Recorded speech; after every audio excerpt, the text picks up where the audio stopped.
Hello, Om Sairam. जय भीम, जय शिवराय.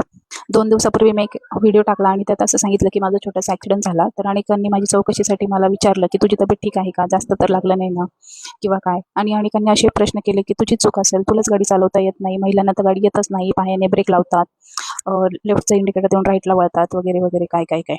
तर मी आता तुम्हाला दाखवते की माझा ॲक्सिडेंट कोणत्या ठिकाणी झाला, कोणत्या चौक.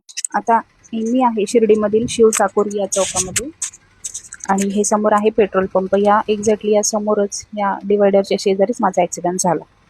तर समोरच लावलेले कॅमेराचं सेटअपसुद्धा आहे. या CCTV फुटेजमध्ये हा सीन पूर्णपणे रेकॉर्ड झालेला असेल. तर 24 मार्च 2026 सकाळी 9:30 वाजताची वेळ. या चौकातून मी जेव्हा बाहेर पडले, मला जायचं होतं थेट पेट्रोल पंपावरती. रस्त्याला जास्त काही गर्दी नव्हती. मी एक साईड क्रॉस केली आणि दुसरी साईड क्रॉस करण्यासाठी मी डिवायडरच्या तिथे जाऊन थांबले आणि काही सेकंदात समोरून तिघीजण एका बाईकवर आले आणि त्यांची गाडी इतकी स्पीडमध्ये होती की त्यांनी मला उडवून ते पळून गेले आणि मी हायवेवरती पडले. मला आजूबाजूच्या लोकांनी उचलवलं, साईडला आणलं. आता तुम्ही मला सांगा, यात चूक कोणाची होती? आता ही जी केस घडली ती हिट अँड रनची केस होती.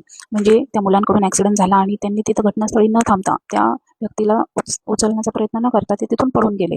अशा अनेक केसेस होतात, रोज केसेस होतात की हिट अँड रनच्या, की जसं की हॉस्पिटलमध्ये न नेता तुम्ही तिथून पळ काढतात. त्या व्यक्तीला तसंच मरून द्यायला सोडून देतात.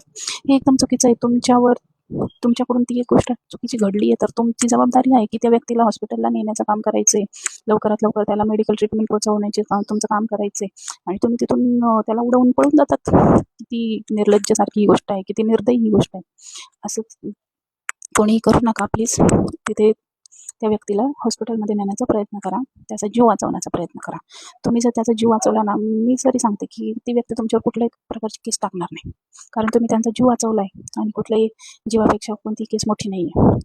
त्यामुळे कृपा करून तुम्ही घाबरून न जाता त्या व्यक्तींना तिथंच मरण्यासाठी न सोडून देता तिथं तुम्ही त्यांना हॉस्पिटलमध्ये नेण्याचा प्रयत्न करा. आता माझ्या बाबतीत जे घडले ते एकदम नॉर्मल होतं, एकदम छोटंसं काही होतं, पण केस मोठी होऊ शकत होती, गंभीर अपघात होऊ शकत होता जर त्या बाजूने जर एखादी मोठी गाडी येत असते तर. सर्वांना एक विनंती की प्लीज, जर तुमच्याकडून जर असं काही जर झालं चुकून, हे बघा, अपघात हा अपघात असतो, कोणीही मुद्दामून काही करत नाही, पण मग तुमच्या हातात आहे त्या व्यक्तीचा जीव वाचवणं, त्याला लवकरात लवकर हॉस्पिटलमध्ये पोहोचवणं.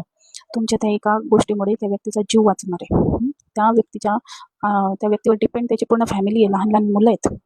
आज जर माझ्या जीवाचा जर काही बरं वाईट झाला असता, आज माझा मुलगा अनाथ झाला असता. तुमच्या त्या एका चुकीमुळे तुम्ही ॲक्सिडेंट करून पळून गेलात, पण मागे काय झालं, त्या व्यक्तीचं आयुष्य पूर्ण उद्ध्वस्त होतं. तर सर्वांना माझी कळकळीची विनंती, जर कधी तुमच्याकडून जर ही चुकून अशी गोष्ट घडलीच, तर कृपा करून तुम्ही त्या व्यक्तीला लवकरात लवकर हॉस्पिटलमध्ये पोहोचवण्याचा प्रयत्न करा. जेवढी मदत तुम्हाला करता येईल ती त्या वेळेत